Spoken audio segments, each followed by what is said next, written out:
Dude, we're getting a ton of questions about AEPs coming back, and I'm being told, like, I don't know. I'm being told this is the craziest, scariest, biggest, wildest, most insane AEP in the history of AEPs. Now, are agents full of it, or is that kind of true this year?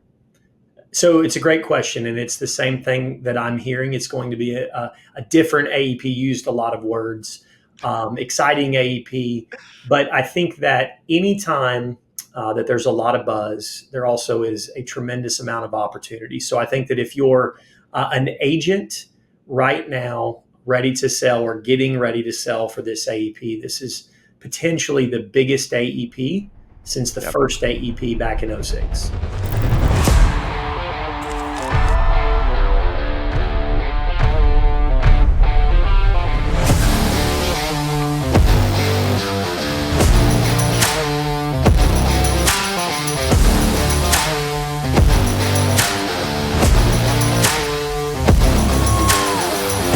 What is up? Welcome back to the CA Power Player Podcast. I'm your host, Cody Askins, and today we have my buddy, JP, the EVP, Executive Vice President with Eldercare Insurance Services from Hot Springs, Arkansas, here to talk about AEP.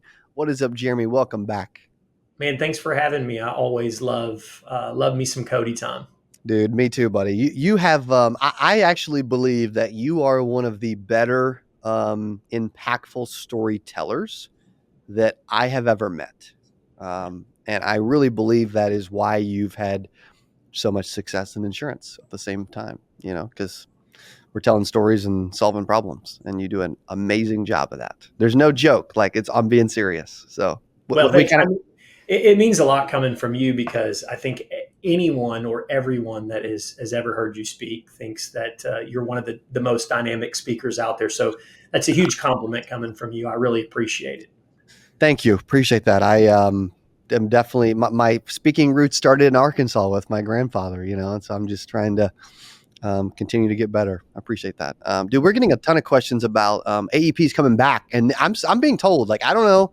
I'm being told this is the craziest, scariest, biggest, wildest, most insane AEP in the history of AEPs. Now, are agents full of it, or is that kind of true this year?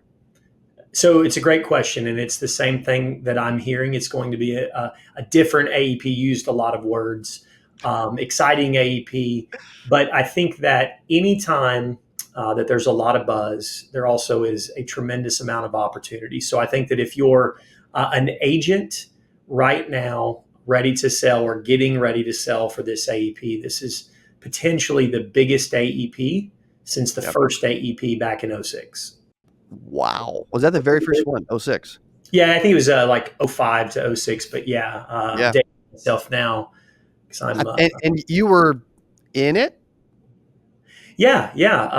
So back day one, still pretty heavy in the med sup side, and felt I think primarily for us that first year the biggest driving piece was PDP, because Yeah. we were a very heavy med sup shop and tons of med sup clients. So we pushed really hard on the PDP that year. Yes. And if someone is wanting to, if they're like, okay, I have a little bit of time to prepare, and it's coming up quick, right? So I don't have a lot of time, but if they're wanting to prepare for this year's AEP, Mm-hmm. what's some advice to help them prepare and maybe have their best AEP ever?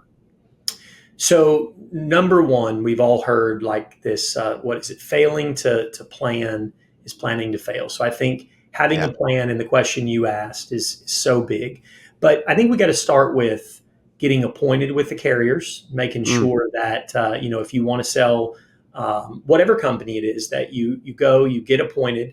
The next step is to do your AHIP training, and then ultimately your carrier specific training. So those three pieces: getting appointed, completing AHIP, and doing carrier specific training, so that you can be ready to sell. So in the Medicare Advantage space, you can be appointed, but just because you're appointed does not mean that you can take an application. You have to be RTS, which is ready to sell. got it. RTS, ready to sell. So you're getting appointed with in Medicare Advantage carriers. Right? You are then going and studying and passing the AHIP certification test. Yeah. And when you say that, look, I wasn't great at school. And so test, study, all that stuff is those are things that I'm like, oh no, that does not sound good. But really, AHIP is a great way for you to be well versed on the changes, the do's and the don'ts. And so Mm, it's more of just you going through um, what the rules say, what you can and can't do from a CMS perspective, and got then it. at the end, taking a test around that. But it's nothing to be scared of. It's not big, bad, or scary. Just an opportunity for you to be versed and Yeah. ultimately, compliant agent is the best kind of agent. Also, if it makes people feel better, I did AEP. I did a couple AEPs, and Mhm. I clearly wasn't that great because I'm doing this now. However, if I'd have written thousands of policies immediately, right? Yeah, However, I passed the certification, and I failed my insurance test twice, and I passed the AHIP, I think the first time. So there you yeah, go. Yeah. Um, then carrier specific training, yep. right? Talk through that. I don't know that everybody knows I don't know that I know exactly what that is. Yeah, so typically, just kind of at a 10,000 foot view, once you complete your AHIP, you're able to go do a carrier specific training. So if it's company A and you want to sell a Medicare Advantage plan with them, you're going to go in, you're going to do that training, and then you might want to sell a chronic plan or a dual plan. So dual Mm, plan is someone who's on Medicaid and Medicare, or a chronic plan could be someone that has a chronic illness. And a lot of times, or oftentimes, there are additional certifications or trainings that you do for each product. And it's really important to make sure that you don't write a product that you haven't completed a certification for, because you could potentially not receive compensation if you haven't completed that, or possibly not be able to write that product at all if that mm. certification is not done. Wow, that's a good point. If we're going to help people, we would like to get paid, right? At the same point. Um, and what are some of the ways that you are seeing agents, or like here's an example, Mhm. when you were getting in front of Medicare prospects and running AEP, how were you getting in front of people? How were you prospecting? What were you doing back then?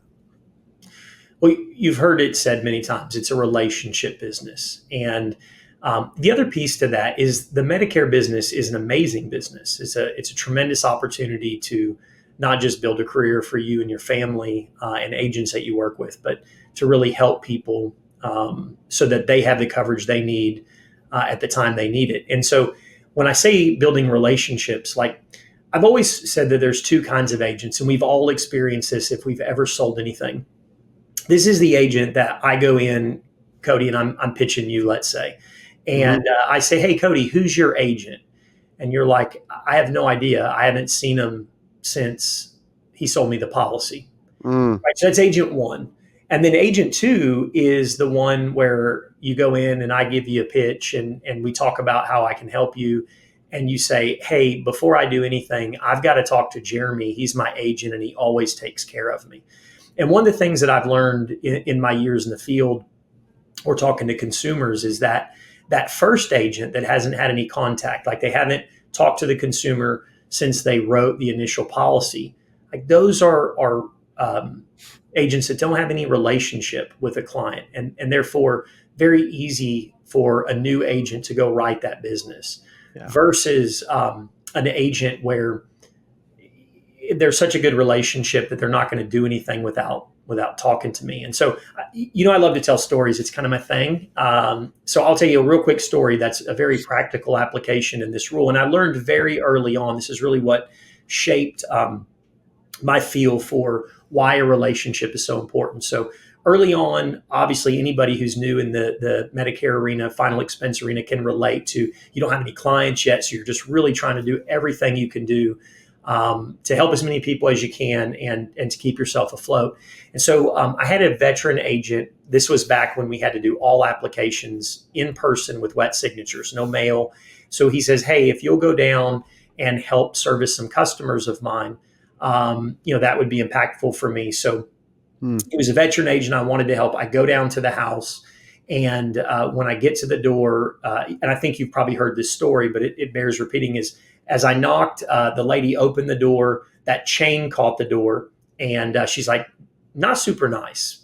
What do you want? Who are you? Who are you with? I said, Jeremie Pielemeier. I'm with Eldercare. The agent's name was Kenny Bettis, asked me to come talk to you. And she says, "Where's Kenny?" And I said, he's not here. And she said, "I only talked to Kenny." And she slammed the door. I had to go back to a payphone. I called Kenny. I said, "Hey, that appointment didn't go so good." She wouldn't let me in. He said, "Give me a couple minutes and go back and talk to her." And I thought, like, I don't want to go back to talk to her. She was not nice at all. But I did. I pulled back up 5, 10 minutes later. Her door's open, storm door's closed. As I'm getting out of the car, she meets me and she opens the door and she says, "Hey, I'm so sorry. I wasn't very nice to you, but I don't talk to anybody except for Kenny. And Kenny told me to do whatever you tell me to do." And so what it taught me at that point is there's two options as an agent. Is I can be Kenny Bettis, right? This agent that has the relationship, that takes care of somebody. I'm more than an insurance agent. Or I can be the person that just says, "Come on in. I don't know who my agent is." And ultimately the money that you've spent to help add that customer to your book is gone due to not having that relationship. So I think that's the key, is like, don't wait, or don't hope that if you don't have a relationship with a consumer that they're going to call you when someone else comes and talks to them, because Mm.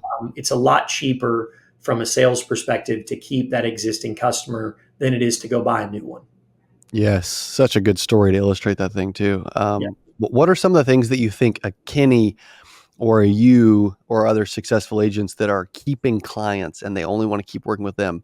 What are some of the things that they are doing versus someone who is agent A or agent number one in your example?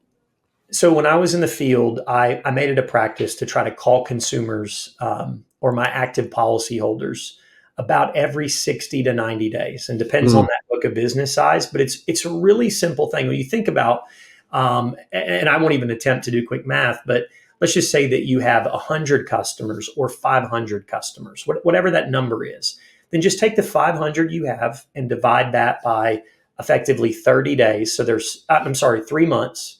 So with 60 work days in Hmm. 3 months, how many clients do you have to call over 60 days? 8 1/3. Yeah. Okay, so what you're talking about is like every day your goal is to call 8 people if you have 500 customers. And the Wow. call is just, "Hey, Cody, this is Jeremie with Eldercare. I do your Medicare insurance, and I just want to call and check on you, make sure everything's going good." Because I think the ultimate goal for Mm. me is to create a relationship for as long as the consumer needs insurance. And the way to really build this book of business, which ultimately is going to add to referrals and all the other things that come with exceptional service, is to invest that time. And the problem with that from an agent perspective is, and I'm not a farmer, I never was, but when you think about farming, like as a sales guy, when we're making sales, that's when we see the benefit. That's like the harvesting of the crop, if you will, when we're for this analogy. But there's so much more that goes into being able to harvest, right? There's tilling the soil, there's planting the seeds, there's water, and there's days, weeks, or maybe months. I'm not a farmer, so I don't know that process, where Yeah. there's absolutely nothing that shows until it pops up and grows. And as salespeople, I think we have to really get better at this idea that just because I didn't make a sale today doesn't mean I'm not building relationships and ultimately keeping clients for a long period of time. Mm. That's And good. I think AEP shows that. Like, as you roll into this AEP and there's so much activity, um, if you haven't built those relationships with consumers, it just puts you in a tough spot, I feel like. Yeah. And you will be exposed. Like you will find out, the weaknesses will come to the top. It'll show for sure, especially in AEP like this with so many questions and new changes, et cetera. Like that creates opportunities for agents. Mhm. It really does. Yeah. What was one of your, I'll put you on the spot. What was one of your favorite ways to prospect to get in front of Medicare consumers? Again, different time when I was in the field because Okay. primarily when I was selling face to face, the rules were different around referrals and these different items. But for me, I think it goes back to this service piece, right? And I think I've shared this with you, but I'll say again, we live in a world today where when you call to get anything done, people don't call you back, whether it's you need a new roof, new tires, whatever it is. You Yeah. call and you're trying to give people your money, but you can't get a call back.